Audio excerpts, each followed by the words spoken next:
мынау Хиуа Қоқанның өзінде азаматтық соғыстар болған. Одан кейін олар әркім билікке келгеннен кейін білген істеп, уже қазақтар ақыры бізге тәуелді болғаннан кейін деп салыққа қыз бересіңдер деген ғой, көрдің бе? Бұл Кенесарының келетін сол. Ол сүйекке таңба болмасын деп. Әскерінің жарысы өліп кетті сонда. Сол кезде. Сол кезде әскерінің жарысына жақыны өліп кетті. Іш аурудан біреу улады ма, енді оны Аллаху әлем, Алла біледі. Бірақ Кенесар, ой, әскерім жарысы жоқ, қайтамыз ба деді ма? Жоқ қой, айтқан жоқ қой. Ол әскер, сол жерде 100 адам қалса да ол келетін еді. Өйткені көрдің бе, ол сүйекке таңбада. Кенесарының заманында біз салыққа қызын тартып алғанбыз. Қазақтар салыққа қыз берген деген аттан қашты ғой. Өліп кетуге бар. Өліп кетеді барлығы.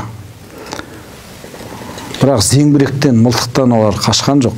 Салыққа қызды беріп қоймайық деп, соның жолында ол өліп кету керек болды да, бірақ соған біз лайық болмай қалдық қой қазір. Сөйтіп қорғаған Кенесарының ұрпақтарымыз ғой біз. Біздің қыздарымыз көшеде жүр, балдарымыз юбка киіп кетті. Салыққа емес, былайынша тегін. Салықтың да құны бар ғой. Тегін ғой, тегін. Тесік теңге ұқсап қалды ғой. Қайықта енді намыс деген. Адами құндылық қайда қалды? Бәрі бар ғой.